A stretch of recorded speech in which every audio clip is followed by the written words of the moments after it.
It's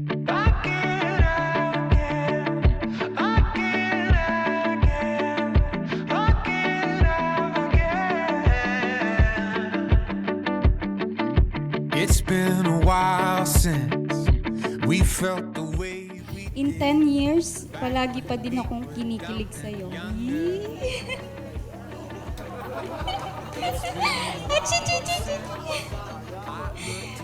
Lagi pa rin akong excited na makita ka. Lagi pa rin kitang namimiss pag hindi tayo magkasama. when I'm dry. No one else. I would choose you over and over. I would choose you over and over. I would choose you over and over again, again. And after all that we've been through, there's no one else for me but you. I would choose you over and over again, again. Di ko na hahabaan kasi baka umulan. Labas doon tayo sa kainan. So ayun nga, happy anniversary ko ulit kasi yun nga, 10 years na tayo. Naalala mo dati na, ang problema lang natin kung saan tayo kakain, problema lang natin kung saan tayo pupunta, pag mansari. Never been done. A love like ours could last forever. And never when I'm down. Ay, When I'm dry. Thank you! No one else. My love. No one. My love. I would choose you over and over. I would choose you over and over.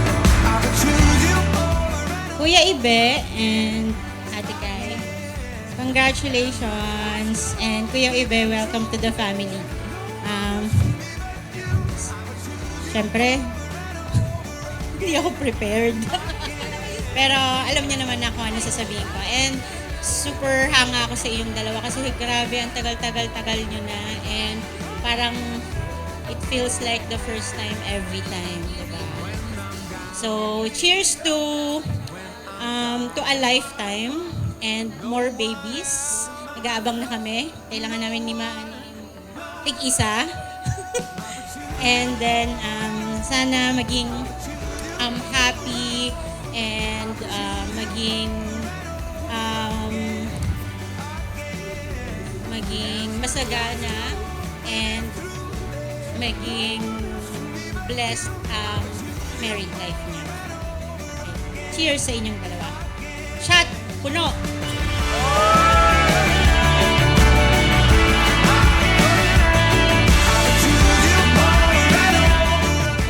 In 10 years, never mong nakalimutan ang monthly anniversary natin.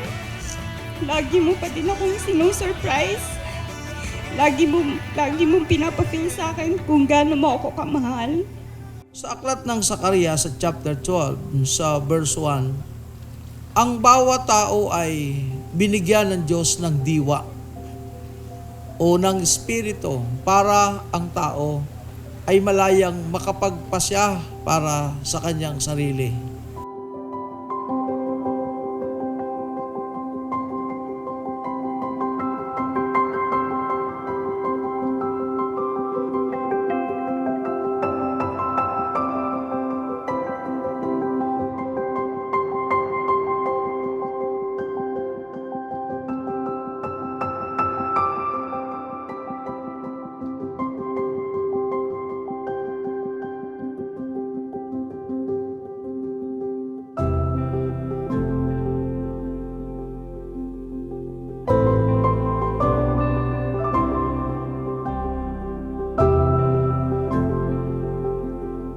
So yun nga, hindi ko na masyadong naiiyak ako.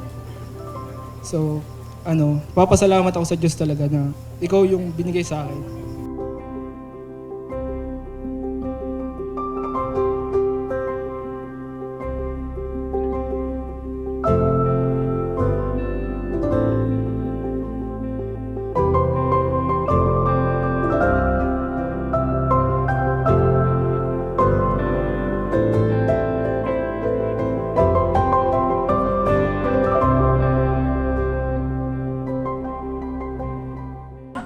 happy anniversary at happy wedding day. Isang regalo na lang ha. Sana masaya ka ngayon. Sana ay maging masaya tayo habang buhay. See you mamaya. Mahal na mahal kita. Bakit ko yung umiiyak? Kasi may hangin. Nakakaingit kasi sa Roxy. Sana all daw Ay, siya magpapalit ka ng kwenta. Ay, ang ganda.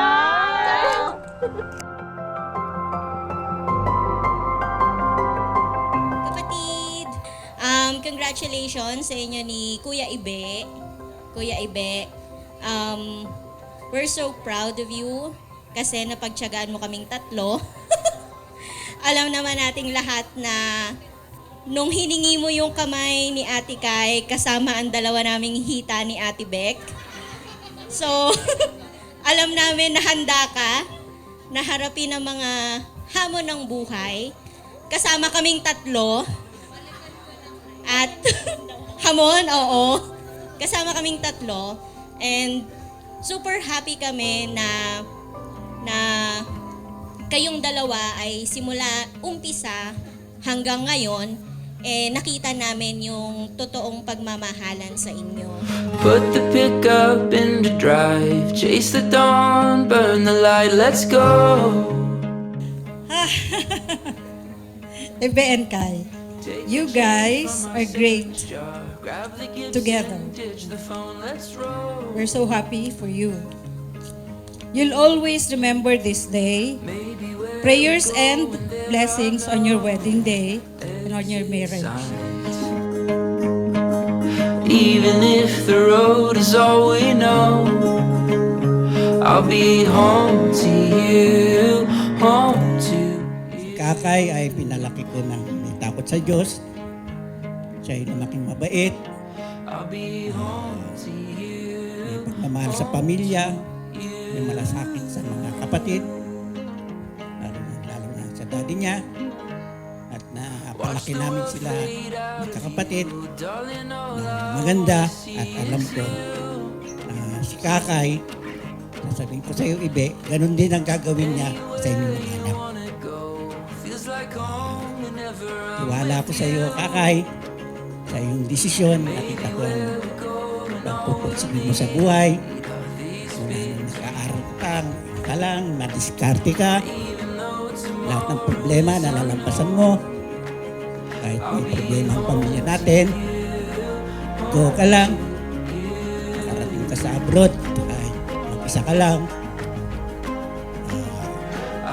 Kaya yung tatag ng loob mo, ay alam kong gagawin mo sa buhay mong pagkaasawa ngayon at sa habang buhay.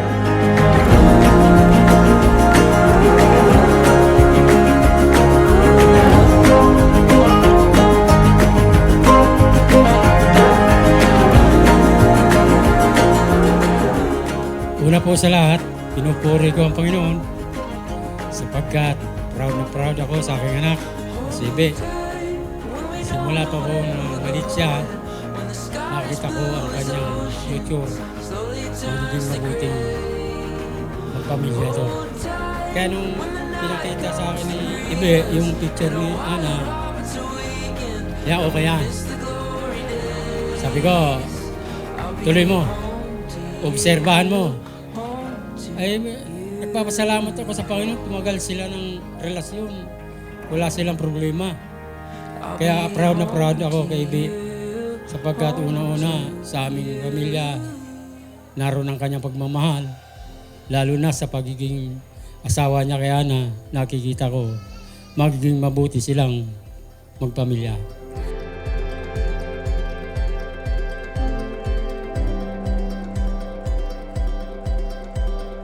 Hard to find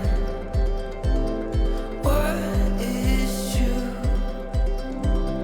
Faded lines, then there's you. Wildfire hearts, spinning lights, greatest art. Happy 10th anniversary Sana ma-surprise ka sa gift ko. Haha, mahal na mahal kita. See you later. Love, Kakay.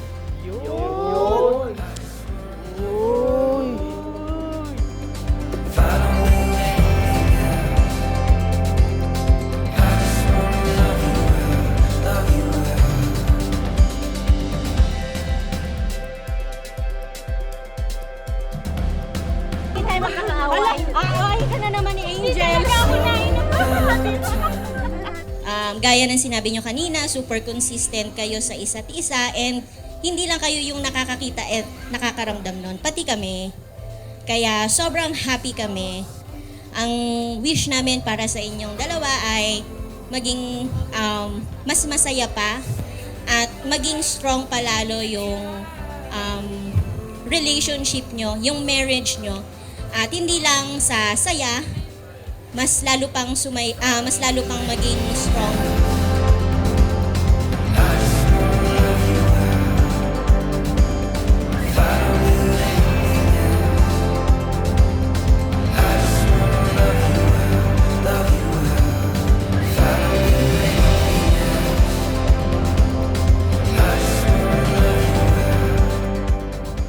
Sobrang proud ko sa'yo, Tol. Kasi mula pagkabata, nasubaybayan ko yung love life mo. Yun lang, wish ko, wala akong ibang hiling, kundi unahin lagi si Lord sa anumang desisyon sa buhay niyo. Yun lang. Best wishes. Congrats. Very, very thankful kami na part kami ng gabing ito. Kuya Ibe and Ate Kai, para sa inyo po ang gabing ito at sobrang saya namin na na-witness naming lahat yung pag-iisang dibdib ninyo.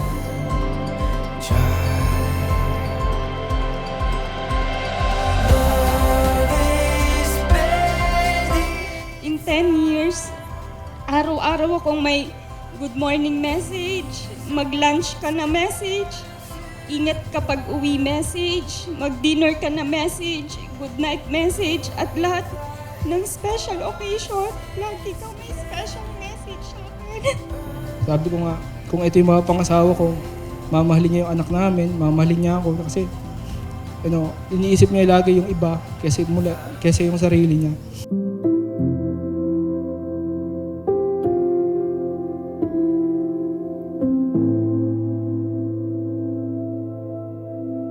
Sobrang consistent mo. From day 1 na nakilala kita, hanggang ngayon na mapapang-asawa na kita. Kaya thank you ulit sa 10 years na pag-aalaga mo, pagmamahal mo, pagpapasaya mo sa akin, pag-intindi mo sa lahat ng topak ko at sa lahat-lahat ng bagay na ginagawa mo at gagawin mo pa lang para sa akin.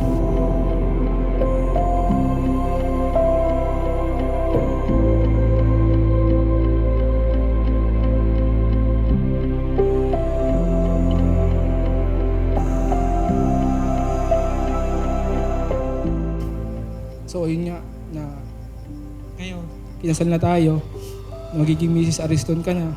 Dati, naririnig ko yung Mrs. Ariston pag tinatawag yung nanay ko sa school eh. Kaya patawag yung nanay, oh, Mrs. Ariston, may nagawa na ng kalukuhan yung anak mo. Pero ngayon, Mrs. Ariston, alam ko, may nagawa akong tama. Nagawa akong tama na pasalang ka.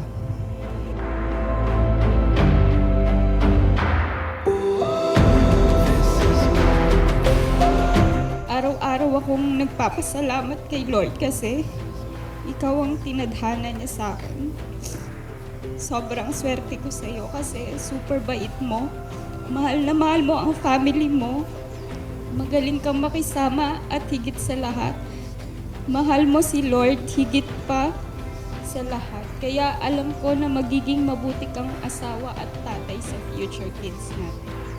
Bonus na lang na pogi ka, syempre.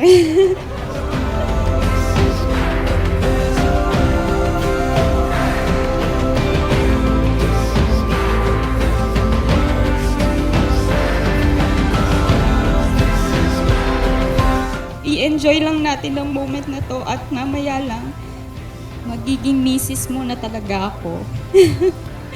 Happy 10th anniversary, Colette. Mahal na mahal kita. I love you. Mwah, mwah, chup, chup. Don't